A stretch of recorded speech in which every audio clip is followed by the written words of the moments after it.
your Bible to Matthew chapter 7, and let's see, verse 24.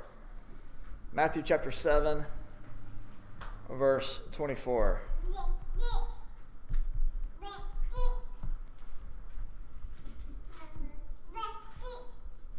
Basket?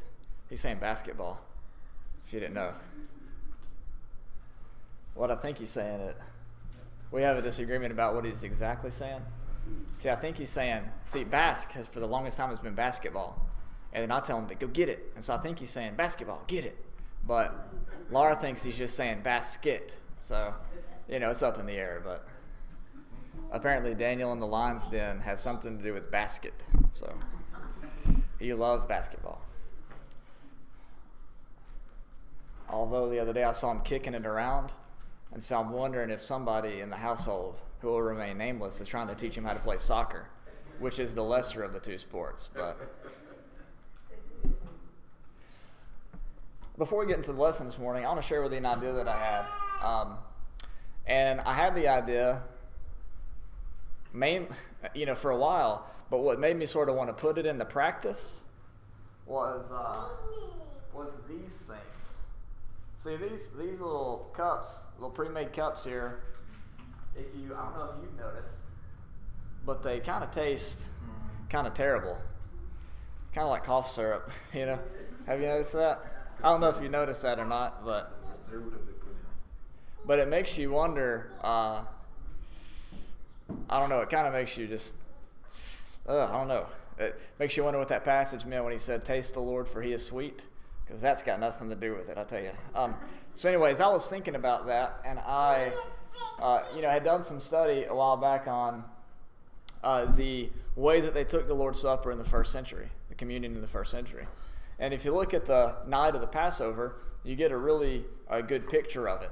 All the disciples gathered around the table, sharing in a common meal, and then Jesus takes bread, breaks it towards the end, and says, take, eat, this is my body. And he takes the cup and he divides it among them, and he says, drink, this is my blood. And when you look at 1 Corinthians 14 and the book of Jude, or rather 1 Corinthians 11 and the book of Jude, seems like what they had wasn't just a little pinch of cracker and a little sip of juice, but was a feast, a meal. And in the course of the meal, they would take time to celebrate and to remember Jesus' death, burial, and resurrection.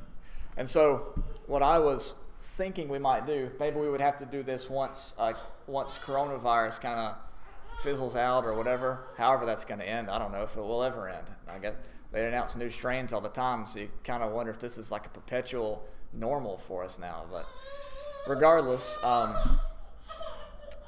what I thought might be nice is take one Sunday out of the month, push the pews back if we have to, take some of our tables that we have, set them up, and then during this period, during the worship hour, have a common meal together. And while we're eating, somebody has a prayer. I'll deliver a short devotion about something from the Bible. I'll come up with something somehow. But anyways, I have a little sermon, and then near the end of the meal, take a moment out to take the emblems, and not like what we have here, but someone, perhaps myself if need be, figure out how to make homemade unleavened bread like we used to do back home. And you might have done that in the past yourself, and take some good quality refrigerated grape juice with none of that preservatives, and take communion in that way where we have fellowship with one another, and then enjoy a few songs after the meal is completed. And I wondered if y'all might be interested in doing that way down the road when the coronavirus restrictions are lifted and we all feel more comfortable breathing again in each other's faces like that. Because I think it might be good to really identify with the saints in the first century and how they took communion, because they didn't have a building like what we have now. What they did was they broke bread daily from house to house. They gathered together and they ate together and communed with one another. And that might really be what Jude talked about when he talked about having a love feast. And so think about that. On down the road, we might, if y'all are comfortable with it, we might try to do something like that. I think it might bring us closer together in that way. A period of fellowship and worship, trying to emulate what the house churches in the first century might have looked like. Some of the closest I've gotten to ever doing that, we didn't have communion, of course, unless you count sodas and pizza communion, was at Chuck's house. Way back when we first moved down, we had Bible studies in Chuck's living room on Thursday nights for about a year before I started working with the printer company, and then COVID hit, so all that kind of fizzled out. We had it at his house, or we had it at a pizza place, and I'd drive down to Fort Myers once a week to host a little Bible study for him. And that was about the closest we got to that, because we'd sit around, eat pizza, eat chicken wings, whatever, and then have a short period of Bible study. So, well, I guess it was short depending on who you asked. If you asked me, it was short. But if you ask others, it might have been kind of long. But nevertheless. Anyways, thought I'd run that by you. And what made me really think about that was how terrible these things taste. And wouldn't it be good to have like a quality, communion? And I know it's not about the taste, but it does kind of distract you from your thoughts whenever you drink it and it's so bitter. And you're going, man, what was that? And you forget about what you're even doing, Okay, Matthew 7:24. Let's get to the lesson. Therefore, everyone who hears these words of mine and acts on them may be compared to a wise man who built his house on a rock. And the rain fell, and the floods came, and the winds blew and slammed against that house, and yet it did not fall, for it had been founded upon the rock. Everyone who hears these words of mine and does not act on them will be like a foolish man who built his house on the sand, and the rain fell, and the floods came, and the winds blew and slammed against that house, and it fell, and great was its fall. I think we just sort of miss the power of this passage, because we use it to talk about people that disagree with us on doctrinal issues, how to worship and things like that. But this passage, Matthew 7:24 through 27, is about what Jesus had just talked about in the Sermon on the Mount. And we put these words into context, we'll see what this passage is really calling us to do, what it means to hear Jesus' words and do them. Look at verses 21 through 23. We're kind of going to work our way backwards to try to get an idea of what Jesus is talking about really applying his words. Look at verse 21 through 23. Not everyone who says to me, Lord, Lord, will enter the kingdom of heaven. Remember what we talked about this morning? There's a difference between somebody who believes in Jesus and somebody who's a follower in Jesus. The disciples, what made them followers was they cast their nets aside and left them and went wherever he went. Okay? They didn't just, he said, come and follow me. And they said, we believe in you, Lord, and went back to fishing. They followed him. Okay? Not everyone who says to me, Lord, Lord, will enter the kingdom of heaven, but he who does the will of my Father who is in heaven will enter. Well, what's the will of the Father? Is the will of the Father to say, Lord, Lord, and to prophesy in his name, and to cast out demons, and perform many wonderful works? Is that the will of the Father? Well, let's see. He says, many will say to me on that day, Lord, Lord, did we not prophesy in your name, and in your name cast out demons, and in your name perform many miracles? And I'll declare to them, I never knew you. Depart from me, you who practice lawlessness. We talked about that this morning, didn't we, too? Now, these individuals that Jesus says, depart from me, are the obviously zealous religious type. Look at them in verse 22. They're prophesying in the Lord's name. They're casting out demons. They're performing many miracles. I mean, they're kind of zealous for the Lord, aren't they?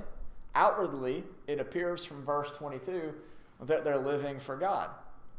The problem is the Sermon on the Mount isn't concerned with what things look like on the outside.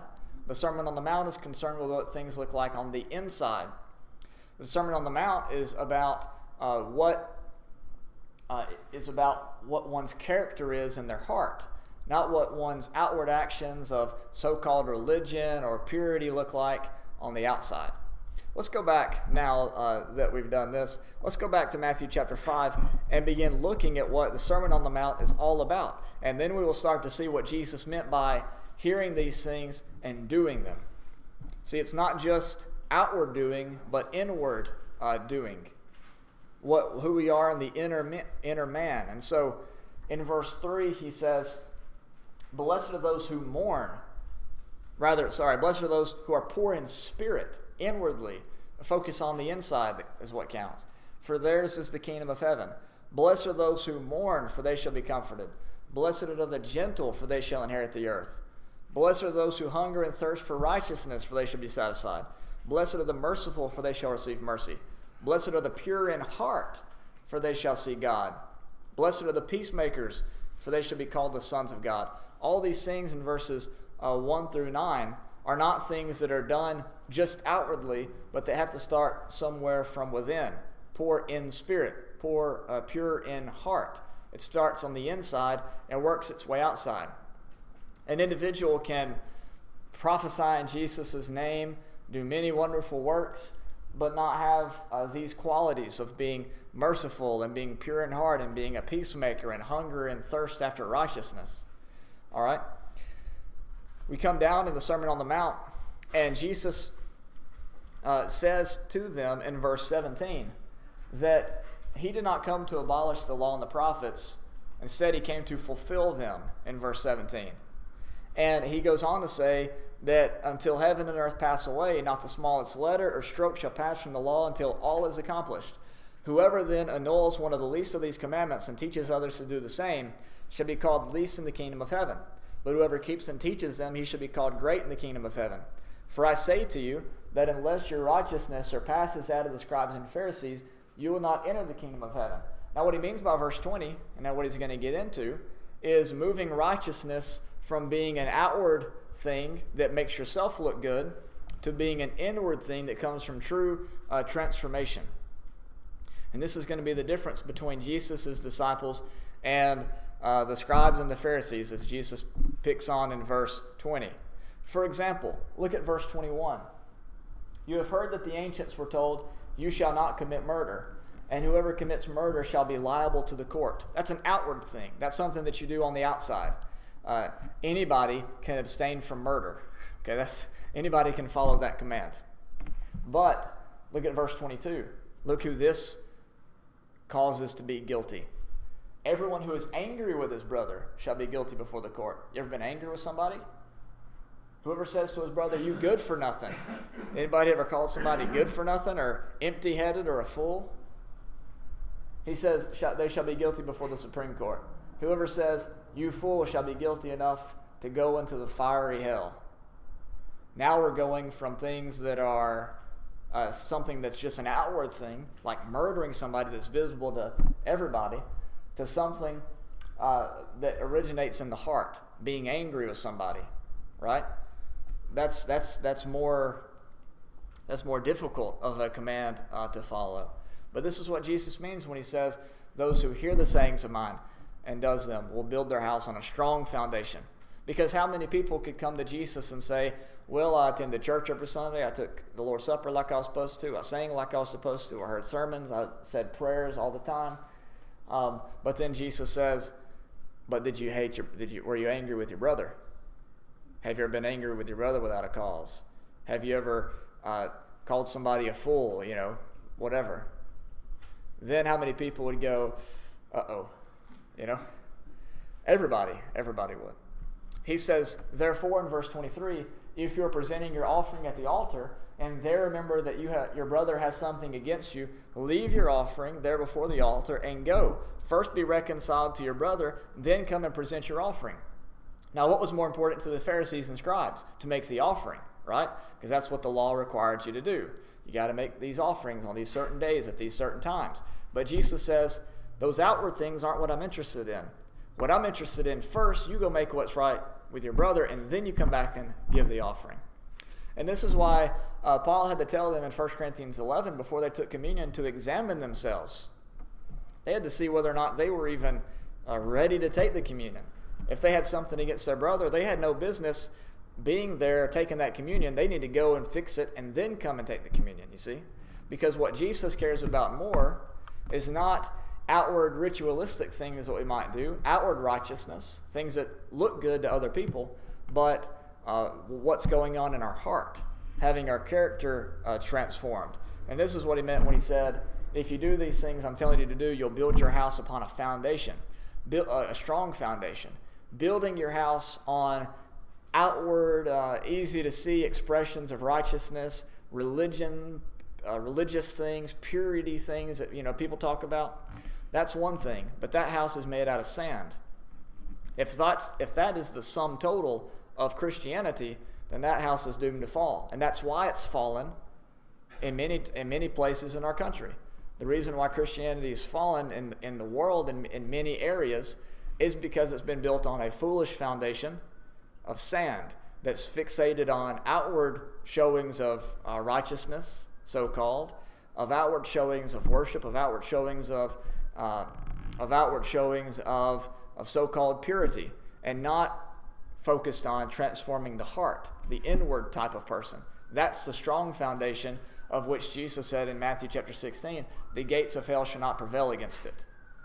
How many people have grown up attending every single church service, but never had their life transformed, and so when they got old enough to make a decision to not attend, they stopped attending because there was no real transformation. Most likely they heard 100 sermons on how worship should be conducted, but how many sermons did they hear about the importance of loving their enemies and those that hate them and those that persecute them?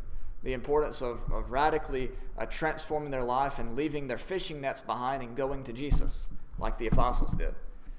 Not that there's anything wrong with fishing. I'm just making a point about the disciples' profession.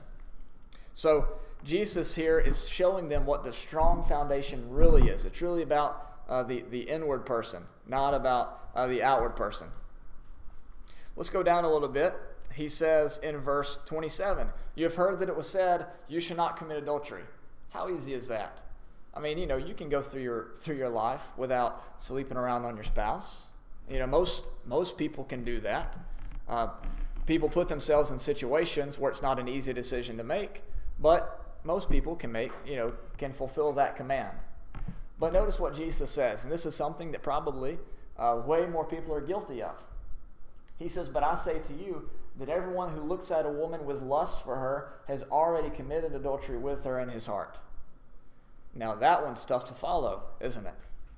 Because you look at our media today, what we see on TV and in advertisements and on billboards going down the road, for plastic surgery or whatever.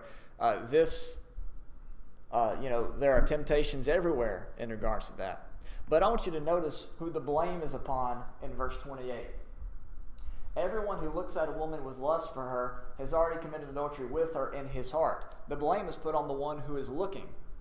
We haven't had it totally backwards, but we've had it a little bit backwards. There is a necessity for both men and women to dress modestly, right?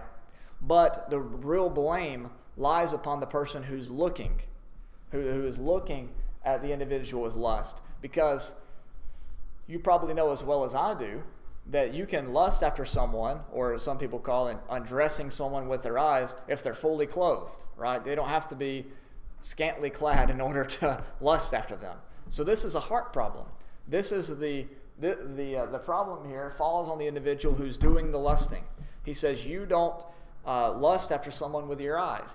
And that means that we can't use someone's immodesty as an excuse for our lust. If someone's dressed immodestly, that does not give us any excuse to lust after them. It's kind of been painted that way in the past, but that's our problem, not their problem. They don't have, they shouldn't be dressed immodestly, try to attract negative attention towards themselves, but it's our problem for lusting after them. Bathsheba was taking the bath up on the roof, but it was David's fault for looking, all right? Bathsheba was some to blame, I'm sure, but David was the one who paused and who pondered and who looked and ended up having a man killed in order to cover up his sin. The sin fell back on him. So Jesus says, you've heard it said, do not commit adultery. But I say, if you look after a woman with lust, you've already committed adultery with her in his heart. Do you remember whenever all those men brought this woman before Jesus who was caught in the act of adultery? And Jesus said, if you're without sin, cast the first stone. And they all left one by one by one. See, they were super focused on those outward, easy-to-see sins. But Jesus, what he had in mind was the transformation of the heart, that strong foundation. Well, let's go down a little bit to verse 33. He says, "You have heard that the ancients were told, 'You shall not make false vows, but shall fulfill your vows to the Lord.' But I say to you, make no oath at all, either by heaven, for it is the throne of God, or by earth, for it is the footstool of his feet, or by Jerusalem, for it is the city of the great king. Nor shall you make an oath by your head, for you cannot make one hair white or black. But let your statement be yes, yes, or no, no. Anything beyond these is of evil." He says, why should you be the type of person, in other words, that needs to even give a vow? Swear it on your mother's grave, or swear it by the hairs of your head, or swear it by heaven, or swear it by God. You shouldn't have to do that. You should be the type of person to where you say it's going to be done, or you say yes, or you say no, and it's done. Good is done.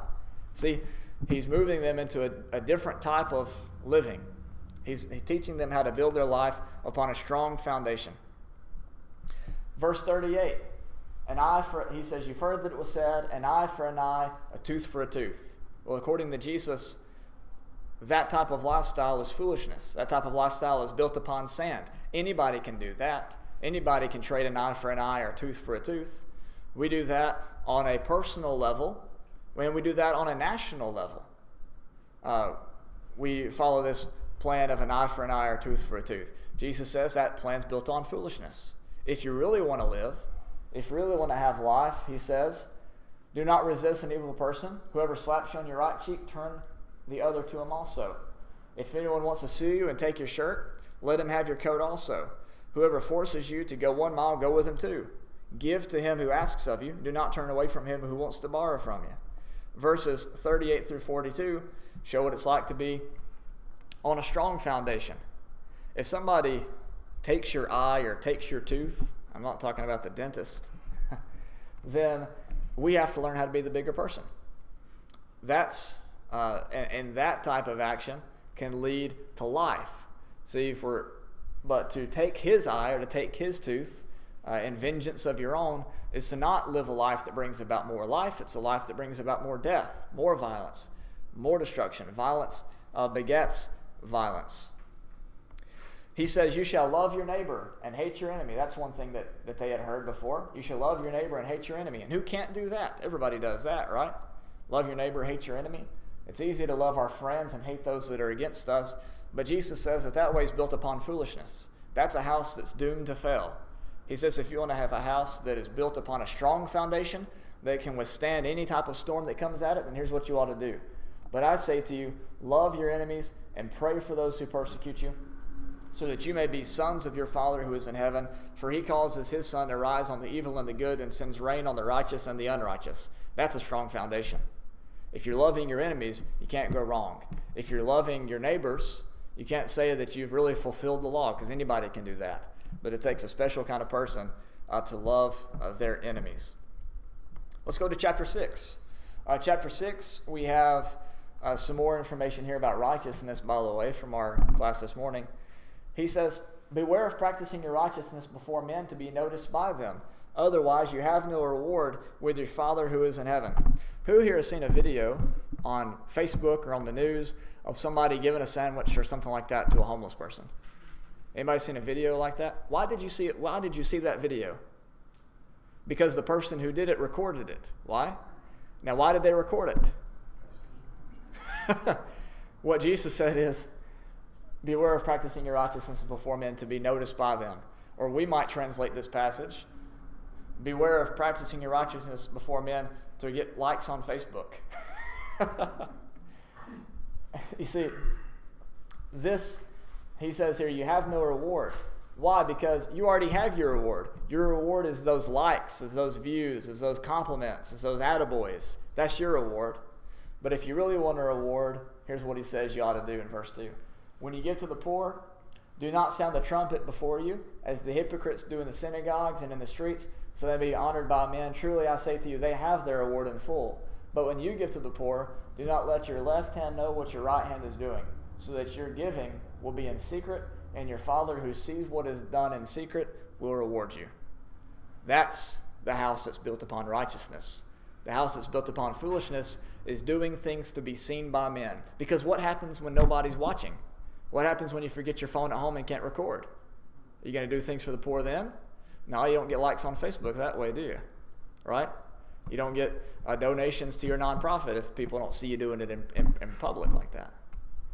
Now, let me tell you about something though that you should do. We should do things regardless of whether or not anybody's watching. Doesn't matter if they're watching. Doesn't matter if they can see us. Chuck has a great ministry, Paint It Forward Ministries. He's the one that painted our church building for us. Helps out a lot of people that way. And he calls me up sometimes and he tells me about the people that he's helped. But I see him asking for support on Facebook and things like that, but he's not going around saying, hey, everybody, look what I did. He helps out the people that he helps out, and he goes on with his business, because that's what we're to do. But you have some people, if they help out one person, they tell you about helping out that one person every time they see you almost. And you're going, well, help out somebody else, But what Jesus calls us to do is to give in secret, to not let our left hand know what our right hand is doing. Don't publicize what you're doing, because if you end up doing that, you're going to be caught in this cycle of having to be seen for every little thing that you do. And then, like I mentioned before, at some point, you're not going to be willing to do something for somebody if they're not looking, or if they're not watching, or if the cameras are off. That's built upon a foolish foundation that's doomed to fail. That's why these hypocrites here in verse 2, they had to sound the trumpet in the synagogue. Everybody, look, I'm about to give. Are you watching? Is everybody watching? I can't give to you yet. Not everybody's watching. Hang on just a second. That's their attitude that they had, and Jesus rebukes that. Okay, let's go on a little bit more here. Let's go to, chapter 7. In chapter 7, he says, do not judge so that you will not be judged. For in the way you judge, you will be judged, and by your standard of measure, it will be measured to you. That passage in verse 2, we talked about this a couple weeks ago, or about a month or two ago, but he says, in the way that you judge, you will be judged, and by your standard of measure, it will be measured to you. Now you can go around and, as Jesus mentions in Matthew 7:21-23, prophesy in Jesus' name, do many wonderful works, and cast out demons. But if you live a hyper-judgmental life without first taking care of these inner problems that he's spoken of in chapters 5 and 6, then you're not doing yourself any favors, nor anybody any favors around you. You're building your house upon the house of foolishness. He goes on to say verse 7 through verse 12, he says, ask and it shall be given to you. Seek, you will find. Knock, it'll be open to you. For everyone who asks receives, he who seeks finds. To him who knocks, it'll be open. Now just stop for a minute. Again, let's go back to a point that I made a while ago. Do we really believe verses 7 and 8? Do we really believe chapter 6 where it talks about if God cares for the sparrows and for the lilies, then he'll care for us? See, again, in our nation, we become so comfortable. We have health care, through our jobs or through government provided health care. We have access to a lot of food. We have access to a lot of medical treatment, first responders and things like that. And we're blessed in a lot of those ways. But in many ways, it's a curse because we might not really depend upon God. And so I wonder how much we really trust verses 7 and 8. That if we really do ask, we'll receive. And if we really do seek, we'll find. And if we really do knock, it'll be open. That God really does provide for us. I think one of the reasons why so many people allow politics to become idolatry, or allow the nation to become idolatry, or government leaders to become symbols of idolatry, is because they put more faith in those institutions than they do in God. And that's what we need to put our trust is in God, which is what our coins say, in God we trust. But it's kind of interesting that is on a coin, because we probably trust more in that coin than we do in God, don't we? Oh boy. All right. He goes on to say in verse 9, or what man is there among you who, when his son asks for a loaf, will give him a stone? Or if he asks for a fish, he will not give him a snake, will he? If you then, being evil, know how to give good gifts to your children, how much more will your Father who is in heaven give what is good to those who ask him? See, trusting in ourselves is building a house upon the sand. Trusting in God is building a house upon a strong rock. He says, in everything, therefore, that is, because God treats you in a good way, here's what you should do. And everything, therefore, treat people the same way you want them to treat you. For this is the law and the prophets. Now, he says, for this is the law and the prophets. The law and the prophets to some people are doing the right things that are on a list, doing all the right religious sort of things, the outward sort of things that can be seen. But what Jesus is talking about here is a heart thing, something that begins on the inside. You treat other people the way that you would want to be treated in that situation. If they're on the side of the road, stuck in a ditch, and you're headed to the temple to serve as a Levite, you better stop and help them first, because that's what really matters. Serving as a Levite comes secondary. If you're on your way to Sunday morning services, take the Lord's Supper to give, to pray, to sing, to hear a sermon, and you see somebody in a car accident, you better stop and help them before you ever come here. Because as a priest in God's kingdom, you're always worshiping. And if you pass by on the other side, how much better are you than the priests and the Levites in the story of the Good Samaritan? Treat people in the same way that you would want to be treated. That's true righteousness. That's true holiness. That's true purity. Not this external sort of purity that we might build our houses upon. And that house is built on foolishness. And that's the house that the Pharisees and the scribes had constructed for themselves. You take away the temple, right? You take away the temple, where's the righteousness? You take away the synagogue and the trumpets to blow to alert people to that you're going to get to the poor, where's the righteousness? And so Jesus calls them to a greater form of purity, to not even lust after someone else. Don't make them an object of your satisfaction. To not even be angry with somebody, not just murder, but don't even be angry with them. Don't even speak evil against them. To not, don't just give, but give for God. Don't give for other people to see you. And so the Sermon on the Mount, the strong house that's built upon a strong foundation on the rock, is talking about heart problems, not talking about external forms of purity and so-called religion. He goes on to say in verse 13 and 14, enter through the narrow gate, for the gate is wide and the way is broad that leads to destruction, and there are many who enter through it. See, so many people choose these easy routes. Well, you remember the rich young ruler. Well, I haven't murdered anybody, haven't committed adultery, haven't stolen anything, so do I get to enter eternal life? Right? And Jesus pointed to that 10th commandment. Thou shalt not covet, right? So he told him to sell all that he had, because it wasn't that he wasn't a righteous person on the outside. It was that there was something that he had placed between him and God, and that was his riches. And that's what he had to get rid of if he wanted to really have eternal life. And so most people, though, in verse 13, choose the narrow gate, the wide way. Most people show up to church on Sunday, do what they're supposed to do in that regard, then they go home, and then they never think about Jesus again until the next Sunday. See? That's the broad way that leads to destruction in the Sermon on the Mount. The broad way that leads to destruction, verse 13, isn't worldly living. It's false righteousness. It's so-called righteousness. It's false religion, so-called religion. Acting like you're living right, but actually being a hypocrite. That's what the broad way that leads to destruction is in verse 13. We turn this into, talks about, taking the Lord's Supper on the first day of the week and instrumental music. That's not what verse 13 has in mind at all. It's talking about individuals who do the bare minimum, but don't really have any real transformation in their lives, that build a house that's upon sand. And that's what he says in verse 21 through 23, isn't it? People who prophesy in his name, people who cast out demons, people who perform many miracles, but they don't really know who Jesus is because they don't emulate him in their life. Going through the motions isn't following Jesus. Radical transformation of our life is. That's what he has in mind in Matthew 7. The false prophets in verses 13 and verses 15 and following. Beware of the false prophets.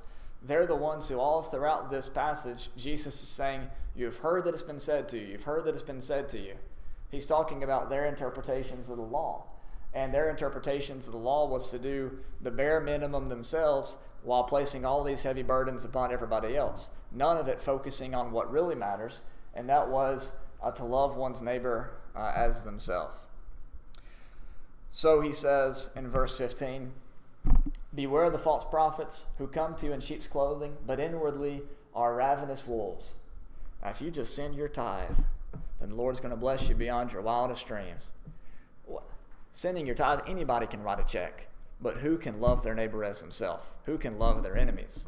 That's what produces good fruit, not just sending a tithe. Anybody can do that. If you just go to church like you're supposed to, you're going to go to heaven. Anybody can show up and warm a pew for 30 to 40 minutes a Sunday. But who can really say that they don't look after somebody to lust after them, and they don't have anger towards their brother, and they truly love their enemies? Who can say that? See, that's the type of radical transformation that built upon a rock that Jesus is seeking. All right? He says in verse 16, you will know them by their fruits. Grapes are not gathered from thorn bushes, nor figs from thistles, are they? So every good tree bears good fruit, but the bad tree bears bad fruit. A good tree cannot produce bad fruit, nor can a bad tree produce good fruit. What's he talking about there? He's talking about their heart, the soil that the seed is planted in.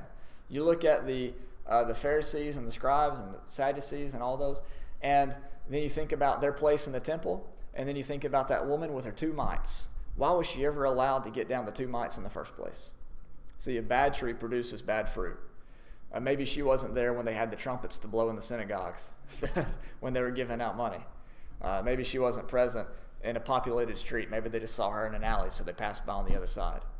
There wasn't an audience around the man that was on the side of the road in the parable of the Good Samaritan, so the priest and the Levite passed on the other side. If they knew that they were going to be in a story later, they might have stopped and picked him up. But this is really what it comes down to. You know, you've probably heard the saying, character is who you are when no one is watching. And that's what the Sermon on the Mount is about. Not just doing things to be seen, but doing things to glorify God who always sees. And that's where our reward truly lies. And so that's what Jesus is getting at in verses 21 to 23. Let's change verses 21 and 23 to make things a little bit more personal to us specifically as a group. Not everyone who says to me, Lord, Lord, will enter the kingdom of heaven, but he who does the will of my Father who is in heaven will enter. Many will say to me on that day, Lord, did we not take the Lord's Supper every Sunday, even if it tasted not that great? Lord, did we not understand properly the book of Revelation and know all the signs and the symbols and the whatnots? And Lord, in your name, and Lord, in your name, did we not, and Lord, in your name, did we not sing without being encumbered by any of those pesky instruments? And what does he say? I never knew you. Depart from me, you who practice lawlessness. Because we can do all the technically correct things, go through all the right motions, but if we don't have love in our heart and do unto others as God would have, rather as they would do unto us, as God shows love towards us, then what's all that worth? This is more than just going through the motions. We focused on going through the motions so much as a body of believers that's why our numbers have dwindled. If we offered real transformation, then we would either get kicked out of town or explode.